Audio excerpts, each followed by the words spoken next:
Расійскія беспілотнікі падаюць у Беларусі ў цішы. 13 дзён таму на Гомельшчыне ўпалі 2 дроны. Адзін з іх выбухнуў. Аднак у афіцыйных медыях пра гэта маўчок. Тым часам пра інцыдэнты даведалася незалежнае выданне «Флагшток». Пра небяспеку для беларусаў, якія жывуць па суседстве з вайною, і пра актуальную сітуацыю з пагрозамі ад беспілотнікаў Юлія Цяльпук. 1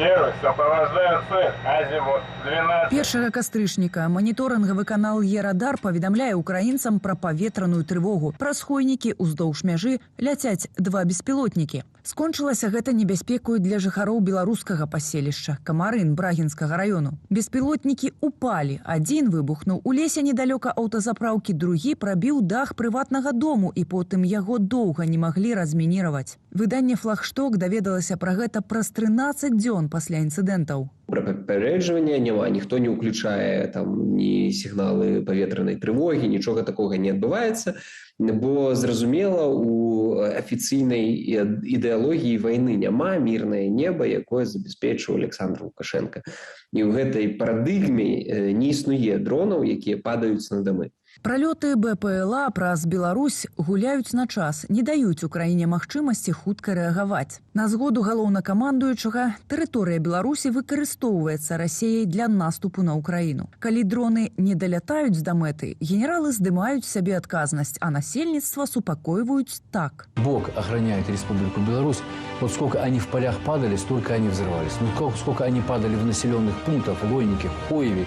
Вы знаете, они не взрываются. Они вот прямо вот между домов вот падают, на дорогу падают, до дома остается 50-60 метров, и вы знаете, они не детонируют. Паводле генерал-майора, паўгода таму дроны амаль штотыдзень заляталі на тэрыторыі Беларусі. Цяпер радзей, бо Расія змяніла тактыку запуску і маршруты палётаў, удасканаліла навігацыю. Узмацніліся сродкі радыёэлектроннай барацьбы. Я думаю, вы бывали в таких местах, когда вы находитесь, вы берете телефон, а у вас там не соединяется, нет интернета, нет GSM. Это вот так работает радиоэлектронная борьба.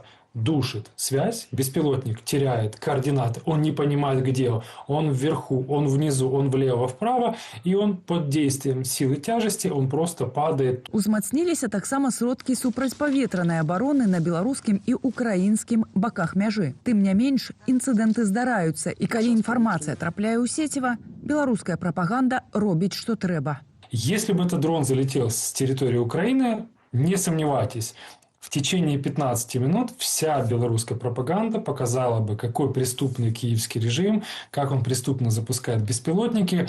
Ну или в крайнем случае, как в прошлый раз мы видели, просто переклеили наклейки, это было видно, так очевидно, с украинского сбитого ранее беспилотника в России, наклеили его на упавшей части в районе Минска и показали, что якобы это украинский. Незалежна ад налепак на лятаках застаецца вострым пытанне бяспекі беларусаў, якія жывуць на мяжы з вайною. У адсутнасць апавяшчэнняў з боку беларускай дзяржавы людзі вымушаныя сачыць за тэлеграм-каналамі, многія з якіх той жа рэжым залічыў у спіс экстрэмісцкіх. Юлія Цяльпук, Белсат.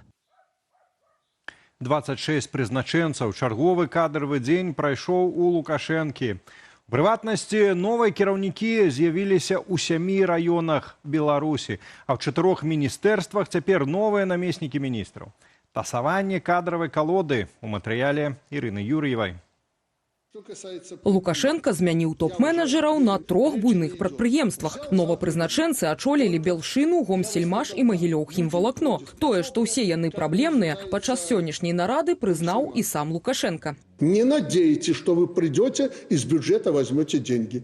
Деньги получите только под конкретные поставки продукции. Напрыклад, экспорт Гомсельмашу за 11 леташніх месяцаў скараціўся на 12% у параўнанні з аналагічным перыядам 2023-го, а запасы камбайнаў на складах прадпрыемства выраслі амаль на траціну. Гэта вынікае з дакументаў, перададзеных Белполам выданню «Зеркала». Але ці вырашыць змена топ-менеджераў праблемы Гомсельмашу да астатніх 2 прадпрыемстваў? Гэта тыя самыя людзі, якія 10 годамі працуюць в гэтай сістэме, тому нічого нового, ніяких інших заходів, ніяких інших вирішень вони пропонувати не можуть. І, звісно, вони всі прийдуть до Лукашенки по гроші, ну, можливо, не на гэтым тижні, можливо, на наступному, можливо, до Нового года, але прийдуть обов'язково. Менскі камволь, які амаль спыніў працу і мае больш як 200 мільёнаў рублёў даўгоў, ачоліла Тацяна Лугіна, экс-старшыня канцэрну «Беллёгпрам».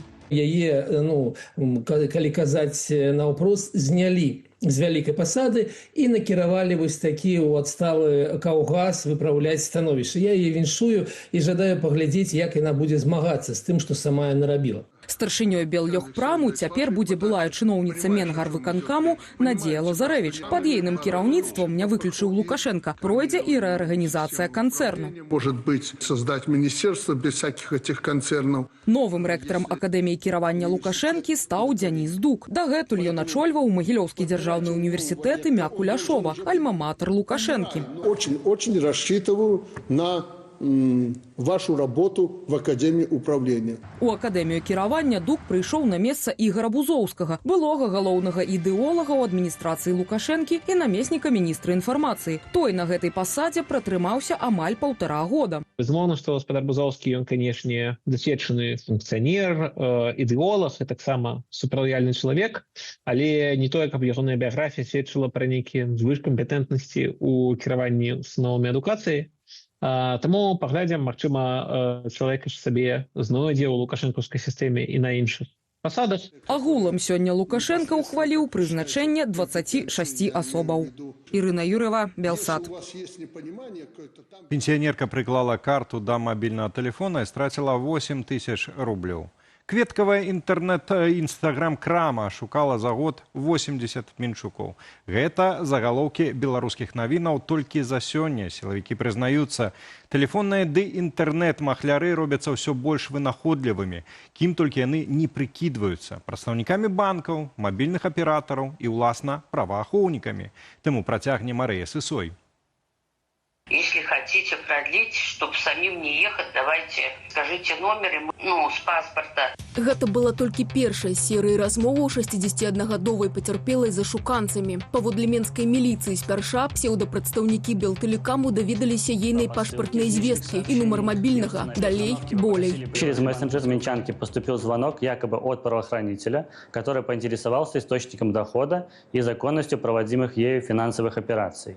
Чтобы не стать фигурантом уголовного дела и избежать обыска в квартире, от Менчанки потребовалось выполнение всех поступающих указаний. Позвонила девушка в милицейской форме, погоны, сидит за столом, полки с книгами, с кодексами, фотография Лукашенко. Са словаў пацярпелай, дзяўчына ў форме папрасіла спампаваць аплікацыю нібыта Нацбанку. Потым прыкласці картку да тэлефона і ўвесці пін-код, кажучы, што грошы ў бяспецы. Тэлефон быў андроіднай сістэмы і з чыпам NFC, што дазваляе карыстацца ім як тэрміналам. Так з рахунку жанчыны знікла 8 тысяч рублёў. Прадстаўнік Белполу Мацвей Купрэйчык заўважае, гэта спецыфічны від сацыяльнай інжынерыі, калі махляры прыкідваюцца сілавікамі, пачалі выкарыстоўваць акурат пасля 2020 года. Конечно же, мошенники – это нечестные люди, которые начали использовать эту ситуацию. Они понимают, что в настоящее время белорусы запуганы, они не понимают, чем на самом деле занимается милиция в настоящей Беларуси. За першыя паўгода 2025-го у Беларусі зафіксавалі больш за 4200 кібермахлярстваў. У МУС падкрэсліваюць, што ёсць зніжэнне. За гэткі ж леташні перыяд было больш за 5000. 78% пацярпелых ад ашуканцаў у інтэрнэце ці праз тэлефон жанчыны. Женщины старше 50-летнего возраста. Вот у нас основная жертва звонков от родственников якобы в беде. И они чаще становятся жертвами телефонных мошенничеств. Ашукваць не толькі жанчын і не толькі праз тэлефон. Гэта КСК паведамляе, што інстаграм-крама «Белбукет» падманула 80 менчукоў на суму каля 15 тысяч рублёў. Людзі пераходзілі па спасылках, дзе для замовы прасілі фота пашпарта. Крама дагэтуль не заблакаваная, нягледзячы на крымінальныя справы. Шукаючы яе ў інстаграме, можна ўбачыць акаунты з падобнымі назвамі, якія папярэджваюць пра махляроў. Привлечь людей к ответственности за такие преступления крайне тяжело, потому что люди используют в том числе VPN, используют Darknet и так далее, чтобы связаться с человеком, используют сим-карты, зарегистрированные на третьих лиц, так называемых дропов. Рэкамендацыяў у кібербяспецы даюць шмат, але галоўнае і нязменнае – не кажыце нікому праз тэлефон ці ў месенджеры свае пашпартныя звесткі, нумары картак альбо любыя пін-коды. І не хадзіце па спасылках ад незнаёмцаў. Марыя Сысой, Белсат. Восень – гэта не толькі золата на галінах дрэваў. Кастрычнік здзіўляе беларусаў. На дварэ, акрамя традыцыйных вятроў і дажджоў, маем і снег. А па Віцебшчыне і Меншыне і наогул прайшоў ураган, у выніку якога пацярпелі адразу некалькі населеных пунктаў. На Кругляншчыне ветрам разбурыла ферму, заваліла каля сотні цялятаў. Людзям пазрывала дахі з дамоў. Як краіна перажывала непагадзь? У нашым матэрыяле без каментара.